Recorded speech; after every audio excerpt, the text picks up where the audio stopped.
Welcome to the By Degrees Climate Summit, a collaboration between New Hampshire Public Radio and New Hampshire PBS. NHPR's By Degrees reporting project was created in order to tell stories of local people grappling with the challenges of our changing world and exploring possible solutions. Over the course of the summit, we heard from pioneering journalists, environmental activists, and industry leaders. They shared their insights, strategies, and success stories, demonstrating that through collaboration and know-how, we can make a significant difference for our New England communities. Strong storms and flooding in 2023 brought millions of dollars worth of damages and personal losses to people across New England. As towns and cities rebuild, it's imperative that our regional communities undertake these efforts together. Today's conversation is centered on how local communities are planning for the future and was recorded before a live audience on May 23, 2024 at the University of New Hampshire, Durham. Justine Paradise, producer for NHPR's Outside In podcast, is our host, and today she's speaking with Kari White, Director of Community Health Equity, Northern Counties Healthcare, Claudia Diaz-Martinez, Policy Fellow for the City of Boston's Environmental Department, and Brianna O'Brien, Conservation Coordinator for the town of Hampton, New Hampshire. Welcome everyone to the 2024 By Degrees Climate Summit. I'm Justine Paradise. I'm a reporter and producer with NHPR's Outside In podcast. We are already experiencing climate change. Just in the past year, New England experienced many storms and flood damage from the coast of Maine to the river valleys of Vermont in July, December, January, and in April. These events can, of course, be very painful, but in our response, we can catch glimpses of the future. Writer and climate activist Rebecca Solnit writes, "Disaster offers a view into another world for ourselves." And I really believe that. For example, after Katrina, residents of the 9th Ward in New Orleans created a structure of mutual aid with their neighbors, sharing food, first aid, and meeting people's needs. And this is the kind of thing we see all the time. We've seen it here in New England. Some of the people on this panel can speak directly to that. And so even though climate change is a catastrophe, it is an opportunity to build systems that work better for all of us. But how? How do we do that? And how do we do it in a sustained and long-term way around climate solutions that could take years? And how do we do that with our neighbors and local governments? So let's start with the topic of this panel. Why are we talking about the local today? A lot of people experience limitations and hurdles that come from getting government assistance in the wake of disasters, meaning that community-generated solutions are essential. But why is that? I'd like to hear from each of you, what is something that's happened in your region that couldn't have been done or would have been so much harder without community involvement? Maybe something that even could only have been done coming from the local. Brianna, can we start with you? Sure, yeah.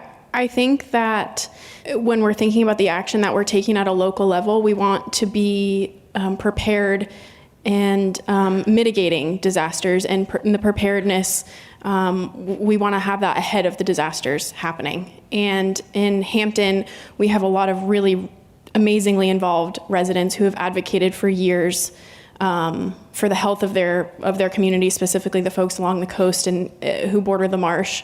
A lot of the priorities that Hampton has really focused on over the past few years wouldn't have happened without their advocacy. In 2014, because of their work and their consistency in showing up to town meetings, and their questioning and their concerns being brought to light repeatedly, the town did some studies, and that led to further studies and eventually became a pretty, at this point, robust priority for the town of Hampton to focus on climate resilience and coastal resilience across most of our departments. Kari, what about you? So I would say that in the Northeast Kingdom, which happens to be 2,000 square miles, right? It's a huge region. It's very rural. Has a history of timber industries and sort of those shutting down, leading to intergenerational poverty, right? Transportation issues, chronic health issues. The opioid crisis has not spared the Northeast Kingdom, high levels of suicide, right? People are feeling desperate. And when a disaster strikes, it just shines a light on the existing disparities and issues that people are dealing with in their day-to-day life. So when there are governmental agencies that come in the wake of a disaster, rightfully so, many of our disenfranchised neighbors are very wary of going into a space, sitting across a table with a person representing the government in a uniform who knows nothing about them, their situation, their family. So regardless of how beneficial those resources might be, the messenger matters. And so I think in the Northeast Kingdom, where we have a really strong neighbor-to-neighbor mutual aid network, we have some incredible community organizing groups, Northeast Kingdom Organizing, for example. We're able to be relationship brokers and work with our friends and neighbors and people sort of on the margins of our community who are mistrustful of these services and these resources to say, I will come with you. I will sit with you. We will figure out this paperwork. Yep, let me come to your house with you. We can find the deed to your house because they need that, right? So it's simple things like that. But if you don't have those relationships ahead of time, you've got little chance of sparking those up when you need to, when a disaster strikes. So that work and that relationship building needs to happen, and it needs to be an ongoing thing. That's a really good point. Claudia, what about you?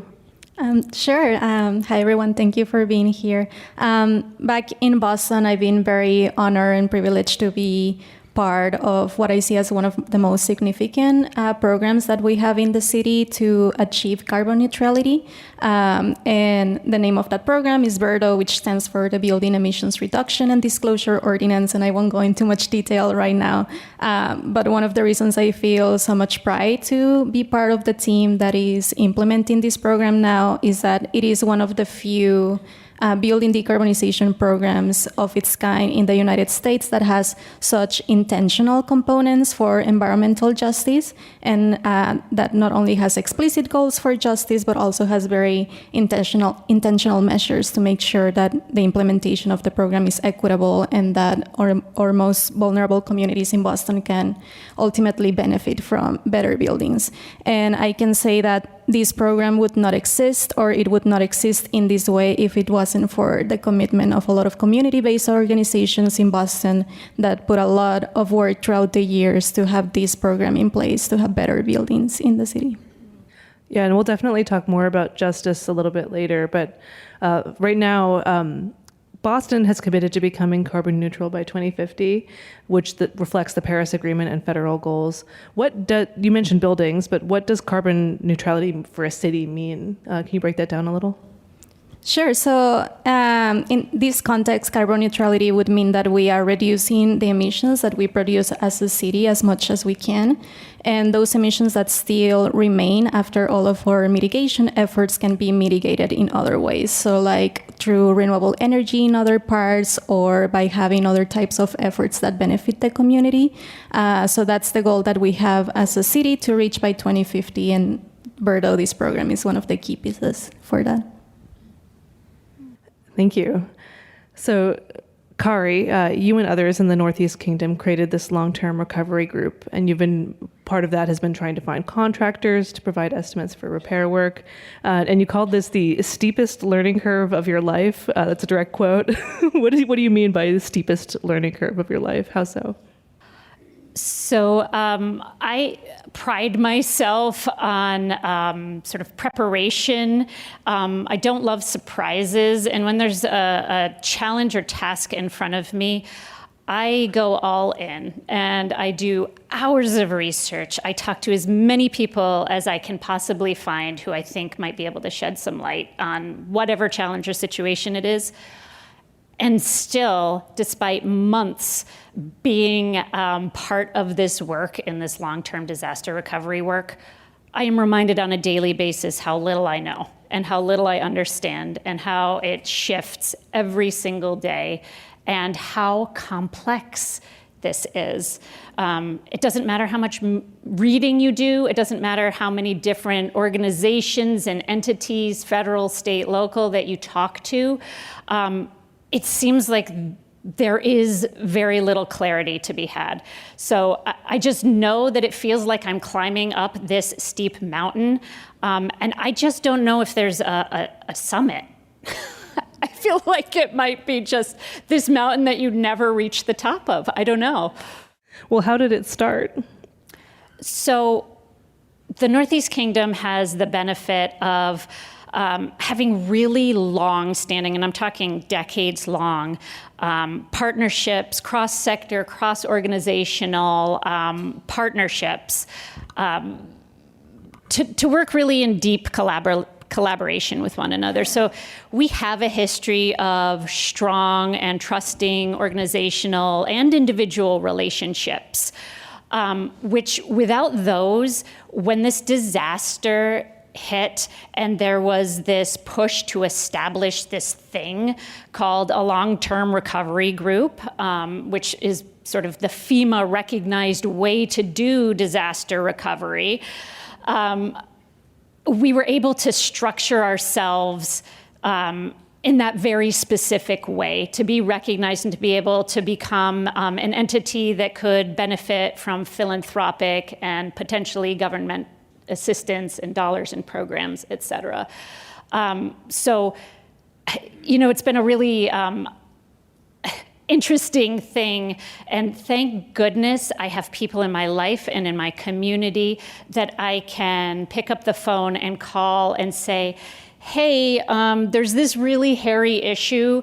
I don't know if it's a bread box or a barn. I have no idea what it's going to mean. I really don't know what role you're going to play, what I'm asking you to do, how much time it's going to take, or how long it's going to end, or when it's going to end, if it's going to end, or if we can even recognize and achieve any level of success. Sound good? Are you in?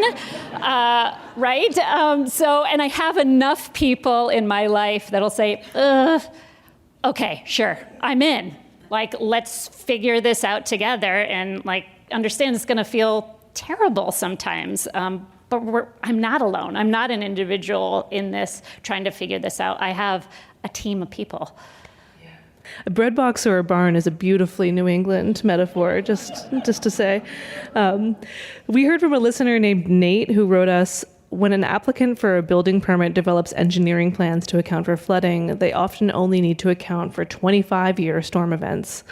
We know that 1,000-year storm events now happen every few years. Almost all buildings and development in New Hampshire have been poorly designed to manage stormwater for flooding that occurs increasingly frequently. I'm wondering, you mentioned buildings, Claudia, as part of your work. Can you speak to this in Boston as well? Well, I'm not part of the construction of buildings. Berto is building decarbonization program for existing buildings. So the challenge here is to decarbonize the buildings that are already up there. But it can provide opportunities to think about resilience. But I think maybe Brianna has I see you nodding, more insight.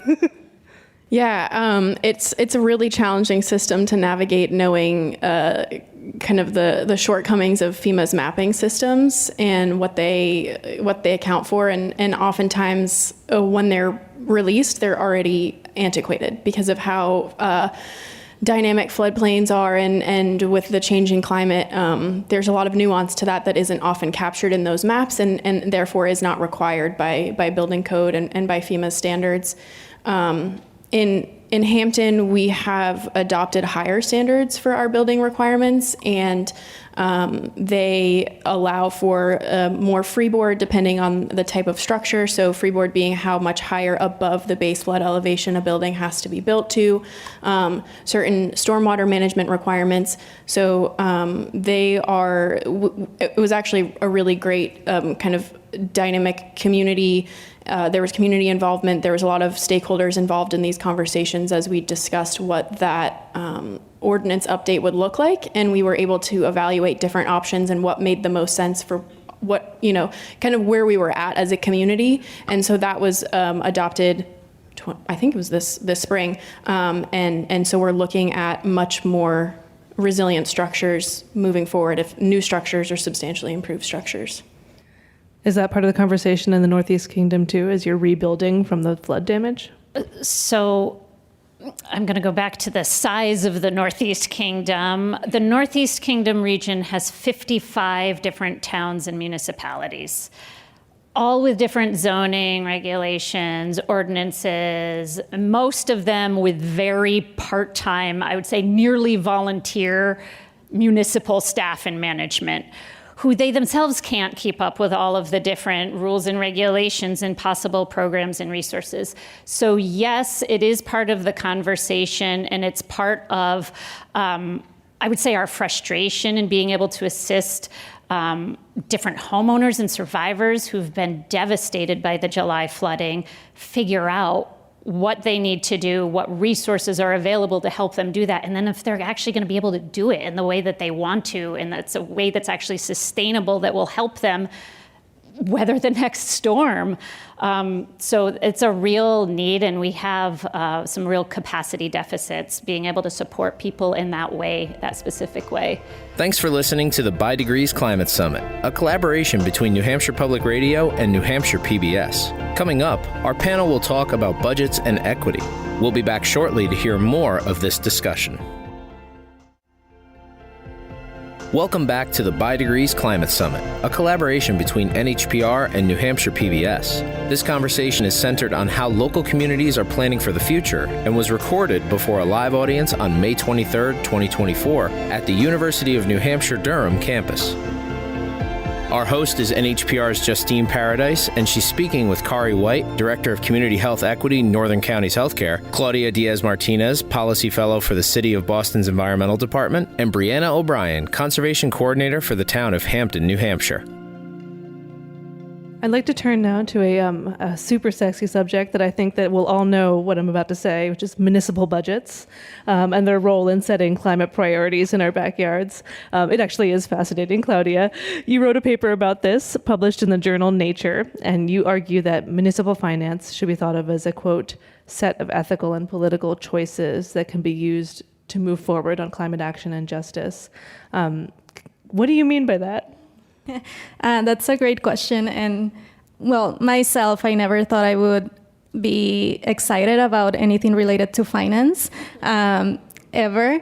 So it was a surprise to then spend a lot of years of my PhD focused on that. But I when you think about it, municipal finance is in the end a reflection of what we value as a society. So we're saying this is what it's worth investing our money in, this is what we value, this is what we think is the best for us in the future. And cities, towns can have a lot of climate goals and all of these targets and beautiful commitments, but in the end, if the money is not put into climate action, it is likely that nothing would happen or not that much will happen.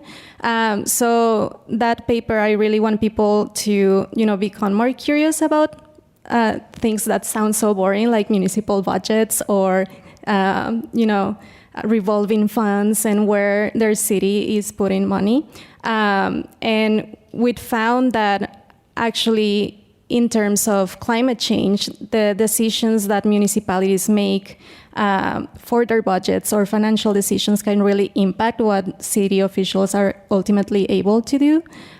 We found that first, it can impact the types of climate programs that can get implemented in cities. So cities, for example, would be more likely to prefer to implement programs that are profitable and that have some savings involved. And a lot of the times, things like resilience or adaptation are seen like where there's no money in that. Maybe there's savings in the future, maybe we'll have a little less damage if there's another storm, but that's less exciting for the financial people than, oh, we're gonna replace this heater with new electric heat pump and we'll have these savings in 2 years.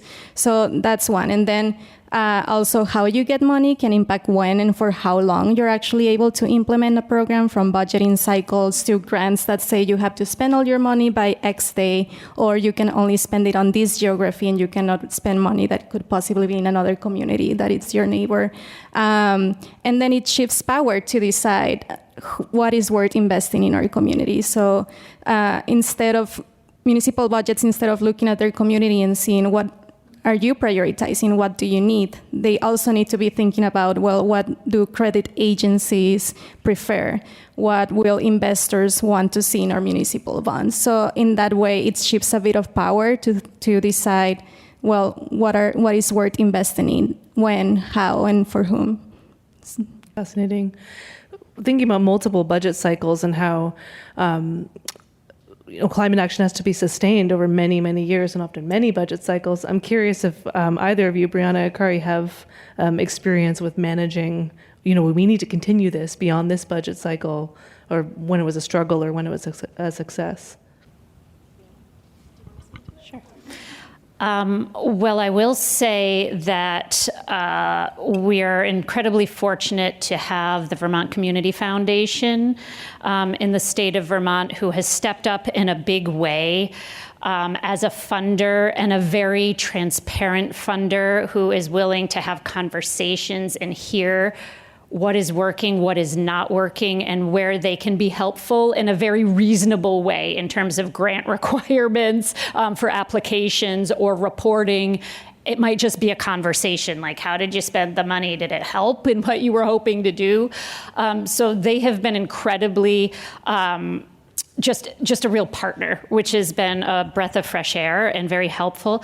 But there's no money in this for us as a long-term recovery group, right? We're basically a vehicle that is trying to disperse funding on behalf of individual survivors in our communities that have been impacted.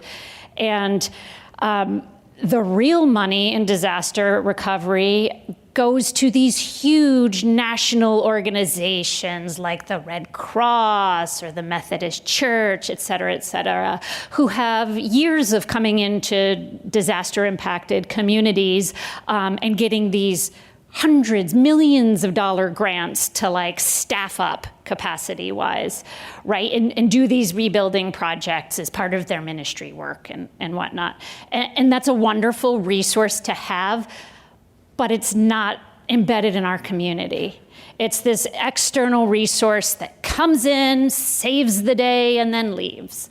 So sustainability of these efforts, it's called long-term recovery for a reason, right? This is like a 5-year process, and the chance, at least, it's probably going to be more than that for our communities. And that's a bitter pill to swallow, because people are suffering right now, and they've been suffering since July. So you never feel like you're moving fast enough. But where do we go for the next event that is sure to happen between now and when our survivors from the July flooding recover, right? So it's constantly being on the lookout for grant opportunities and partnerships who might have some resources to bring to the table to help our capacity. But it's a never-ending process. I wish there was a different way. I don't know what it is. Brianna? Yeah, I think I have a little bit of a different lens to add to that, which is kind of piecemealing together small grant opportunities and trying to use that as holistically as possible and plan for that as holistically and comprehensively as possible, with the short term and the long term in mind. Some of these small grant opportunities are for, a project that happens within a year, and then where do you go from, then what happens? And then there's the capacity issues with who's going to be managing that project.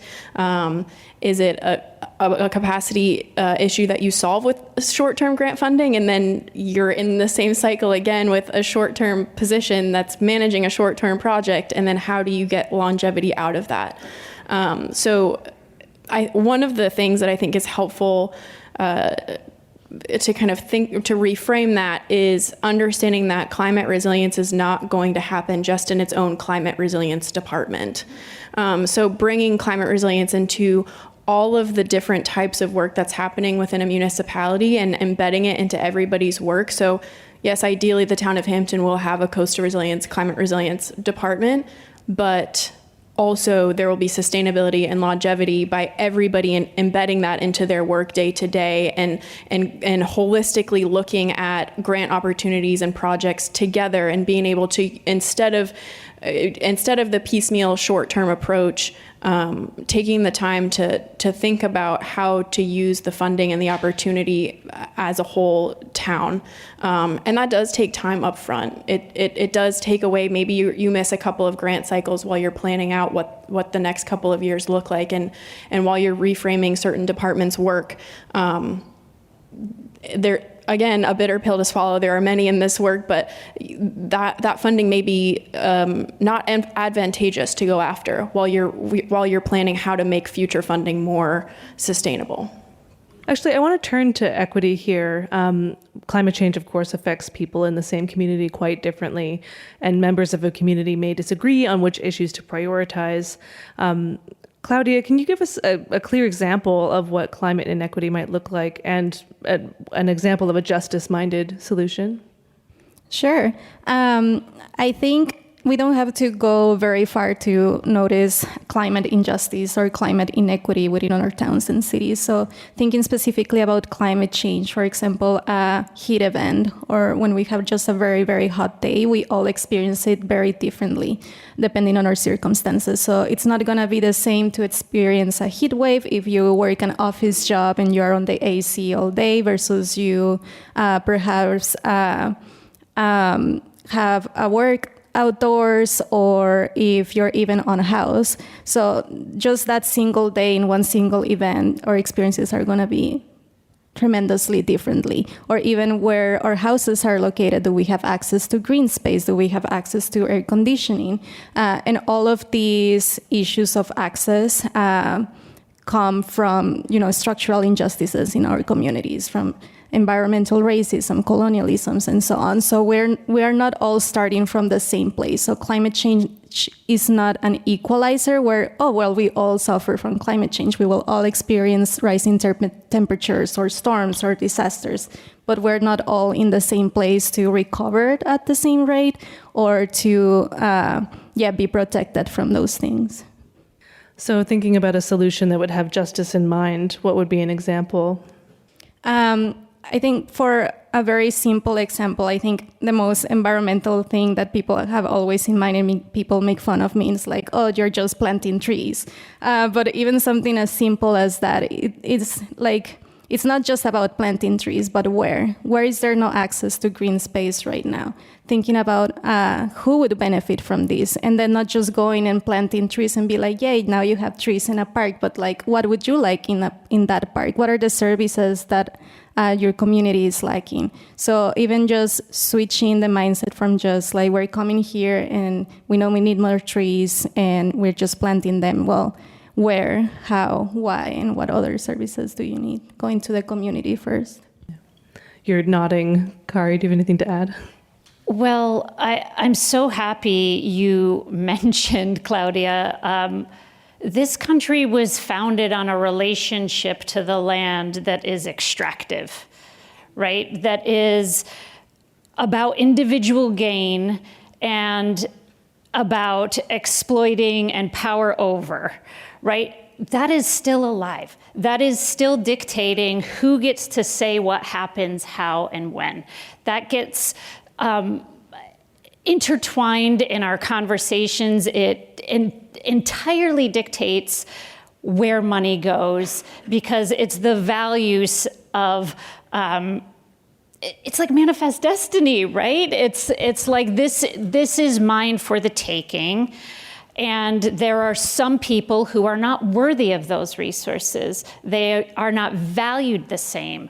And so they don't have the same access. And I think of access as being multifaceted, right? I think of the term access in all its forms, because you could have physical access, financial access, social access to something, but if you know that you don't belong, that you're not wanted, that the rules and regulations have been designed to exclude you and people like you, you are not likely to access that resource. So is that actual access?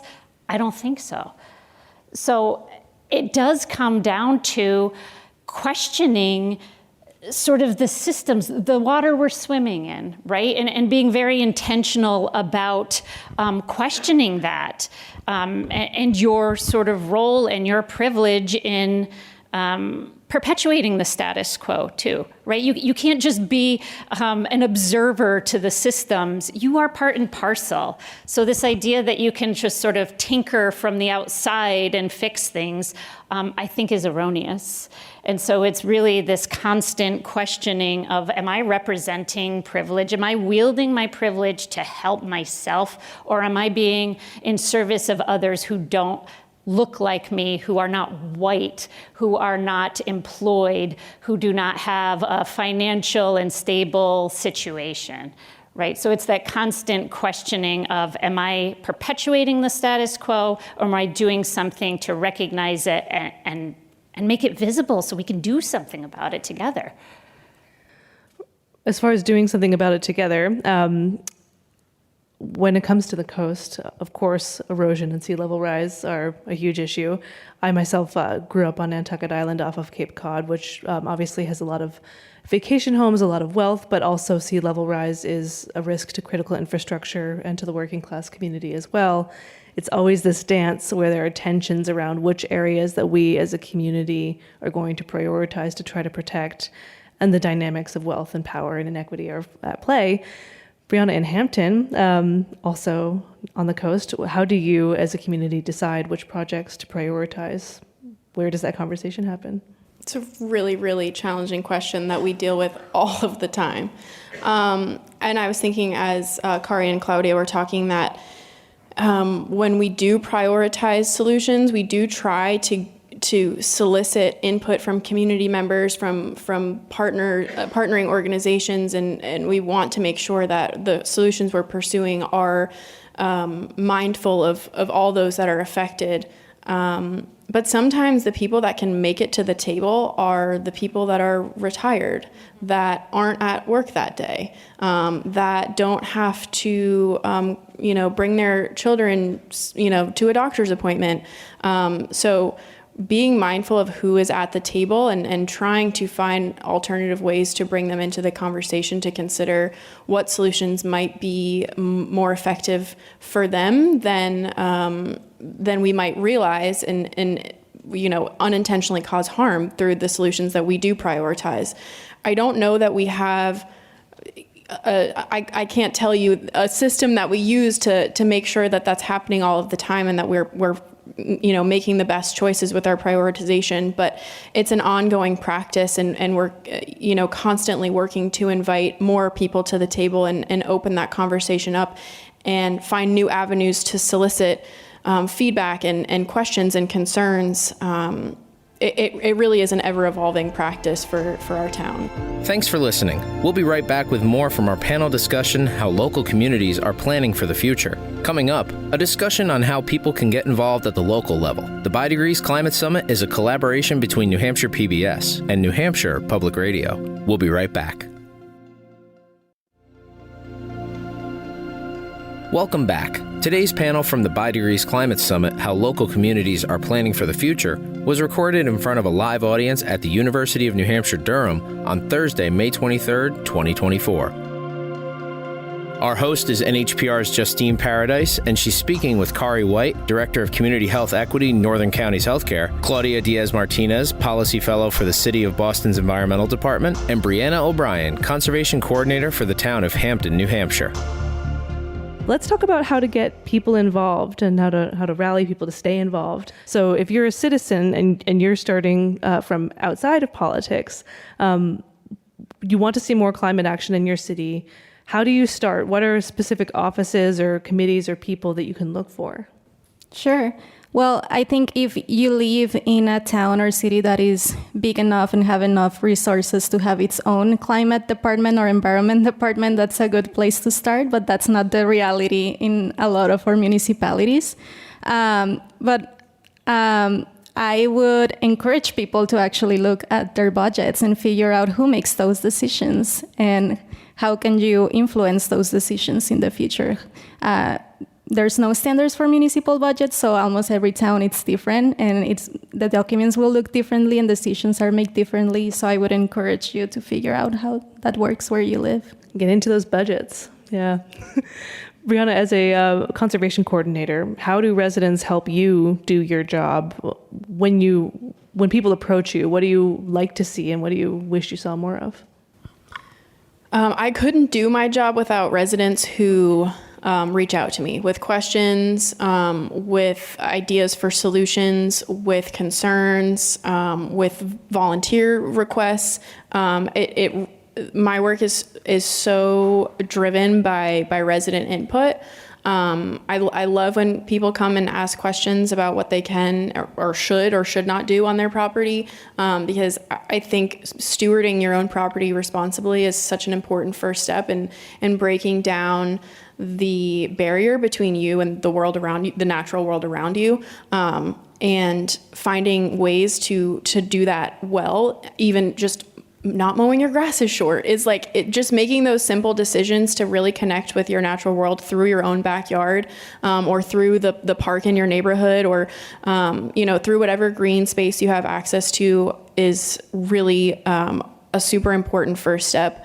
And then I think residents who are monitoring their communities and their natural spaces and reporting back to me on what they're seeing is, I can't put a weight on how important that is. There are lifelong residents who have been monitoring the size of the dunes by their homes for 30 years and have photo evidence of how these dunes have changed and evolved.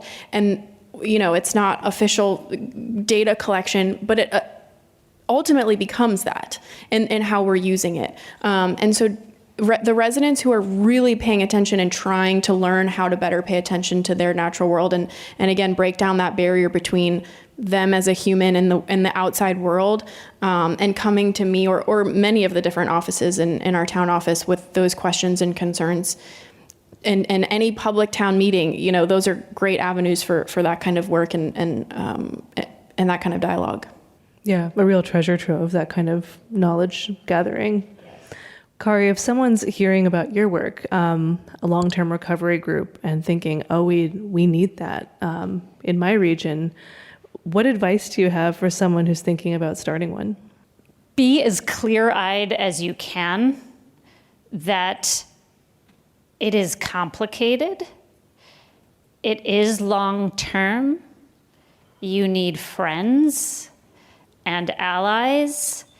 And you need to stay true to what's calling you to do that, and sort of the authentic part of you that wants to be in service of your community. And that can help you, I think, come back and recenter yourself amidst the sort of swirl of bureaucracy and rules and regulations and the literal mountains of paper that you will encounter. It's like, what is the why, and how does that align with my greater purpose and my call to service? So it's going to be hard. I think just being very realistic that it's going to be hard. Talk to everybody that you can who has been through it, who has established a long-term recovery group in a community like yours, as much as possible, sort of the same size, maybe the same sort of cultural feel. And then give yourself the grace to know that you are going to make a lot of mistakes. And that is part of it. Right? So do it because it matters. Be realistic about the sort of change you want to see and how long that's actually going to take. We got a listener question about mitigation and adaptation, which we've been touching on here and there. Mitigation being reducing our impact, transitioning off fossil fuels, and adaptation, finding ways to live with the impacts like extreme heat.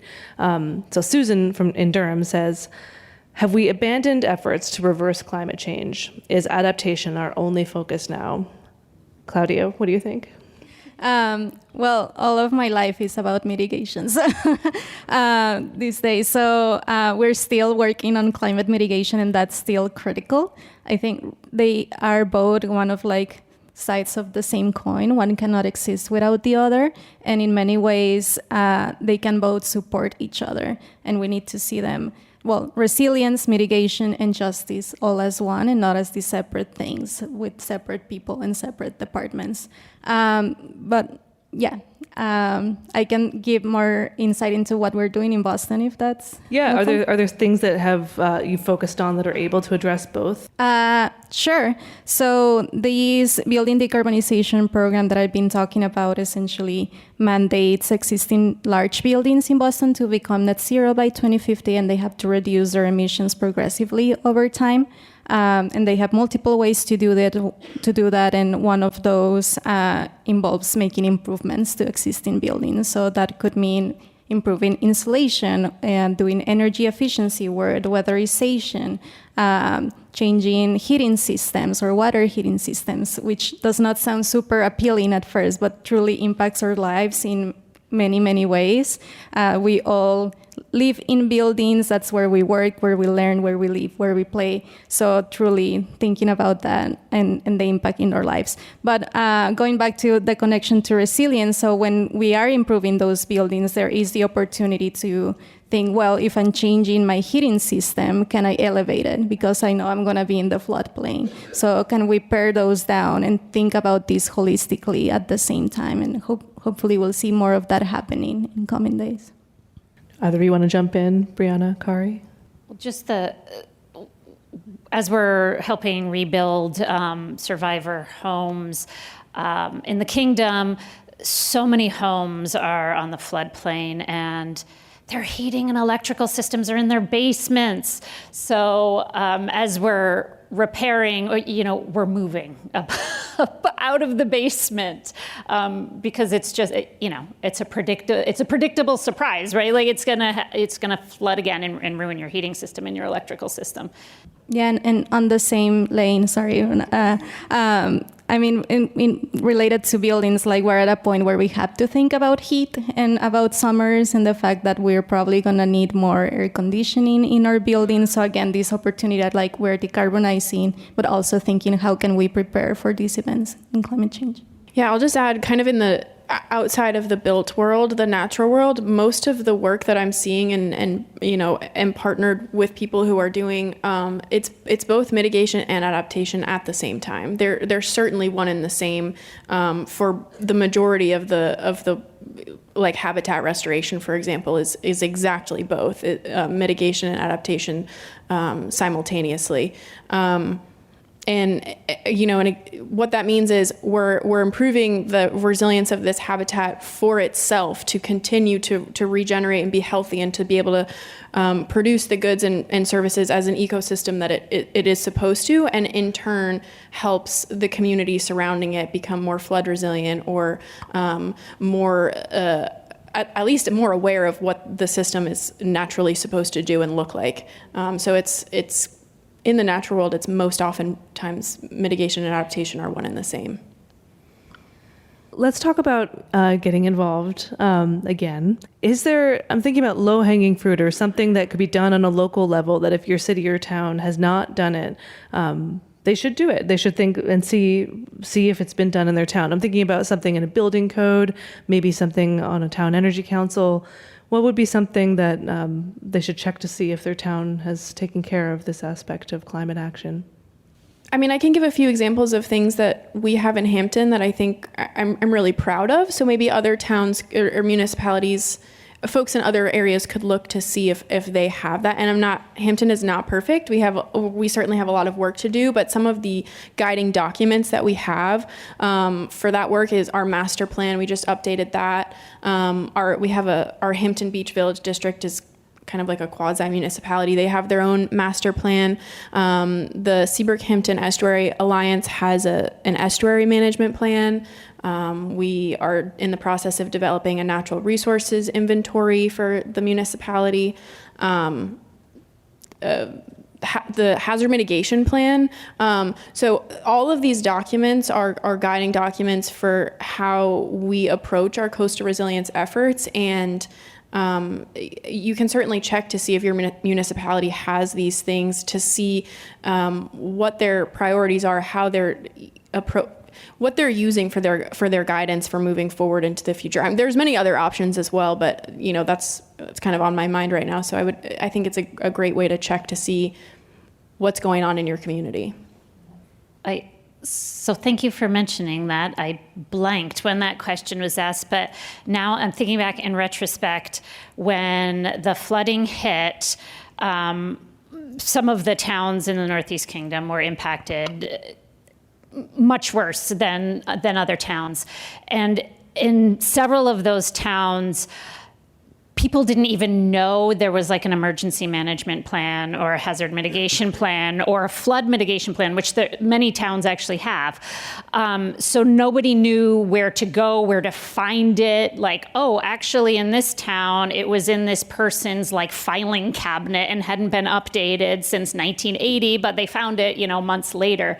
So that is a great place to start. Like, look around, ask your town officials, like, what exists? Oh, when was the last time that was updated? Like, is this still valid? Could we improve this? Do we have one at all? Does anybody know where it is? Whose filing cabinet is it in? I'll add two things to maybe interrogate your city or town about. I think one would be, is there any person in this city whose job description include climate change? And maybe if your town is not small or it doesn't have the resources to have its own sustainability or environment or climate department, has climate been integrated into the departments that exist? So you probably have a parks department or public works, and all of those departments that do classic city services have so much influence on climate action at the city level. So I would encourage people, is anyone thinking about this in my town on their daily responsibilities? And then the other thing I would think about is there any way that community engagement or oversight over climate programs has been integrated or formalized in any way? And I'll give an example of that again from Boston. For BIRDO, we have something pretty unique that it's called the BIRDO Review Board. And this is a 9-member volunteer committee that is in charge not of the development or planning of the policy, which is if community engagement exists, is usually at the planning phase. This is throughout the implementation of BIRDO. So as long as BIRDO exists, there will be this review board of volunteers that are residents of Boston that will make very critical implementation decisions. And 6 of those 9 members have to be nominated by community-based organizations and represent the interest of residents of Boston. So in that way, we guarantee that there is some sort of community oversight every year, no matter what happens with city staff, no matter the turnover within the department, there's going to be a community voice there. So thinking about, is there any way that community engagement or oversight has been formalized in the way that climate work is done in your community? This work is intense, and especially living through the climate impacts at the same time. Sustaining this work, do you have any examples of things that people have done that have made a big difference in morale in terms of climate action? Well, I think when you're hearing about neighbor-to-neighbor networks and knowing that when something happens to you, your neighbor's going to check in on you, and having that network and that soft tissue and that connectivity to say, I haven't seen you out walking your dog. Are you okay? I would say something that brings me hope a lot is during my PhD, I had the privilege to interact with a lot of students that are currently doing their undergrad degrees. And myself, when I was an undergrad, we weren't really thinking about justice in the way that the newer generations are talking about it. And I've seen my students really not only come thinking about climate change, but knowing climate change is not impacting people in the same way. What can we do? And climate actions are also not neutral. There's ways in which we're trying to do a good thing for climate change, but actually we're also harming people in different ways. And we know that climate change is a human issue. It's not only this scientific issue or math issue of like, if I put X number of solar panels, then everything's going to be fine, or if we just do this wind farm, or if we just plant this number of trees. I think there's more and more of an understanding of climate change as an issue of care and humanity as well. Thank you for listening to Hour 1 of the By Degrees Climate Summit discussion, How Local Communities Are Planning for the Future. Special thanks to our panelists, Kari White, Director of Community Health Equity, Northern Counties Healthcare, Claudia Diaz-Martinez, Policy Fellow for the City of Boston's Environmental Department, and Brianna O'Brien, Conservation Coordinator for the town of Hampton, New Hampshire. This conversation was recorded at the University of New Hampshire, Durham on May 23, 2024, and is a collaboration between New Hampshire PBS and New Hampshire Public Radio. NHPR's By Degrees reporting project was created in order to tell stories of local people grappling with the challenges of our changing world and exploring possible solutions. If you missed any part of today's program, or if you'd like to support these kinds of community climate conversations, please go to nhpr.org/bydegrees. And whether you're listening in from Maine, the Cape and Islands, Vermont, or streaming this conversation from across the country, please know that your local public radio climate reporters are also worthy of your financial contributions. So support them as generously as you can. And thank you. NHPR's program director is Emily Quirk. Our news director is Dan Barrick. This panel discussion was produced by Christina Phillips and Daniela Alley. New Hampshire PBS's production manager is Ben Sparling. NHPR's production manager is me, Dan Cahill. Sound engineer for the By Degrees Climate Summit is Andy Dolph. Today's host was Justine Paradise of the Outside In podcast, which you can listen to at outsideinradio.org. Special thanks to our friends at New Hampshire PBS who made the live stream on these panels possible. And thanks again for listening to the 2024 By Degrees Climate Summit from New Hampshire Public Radio.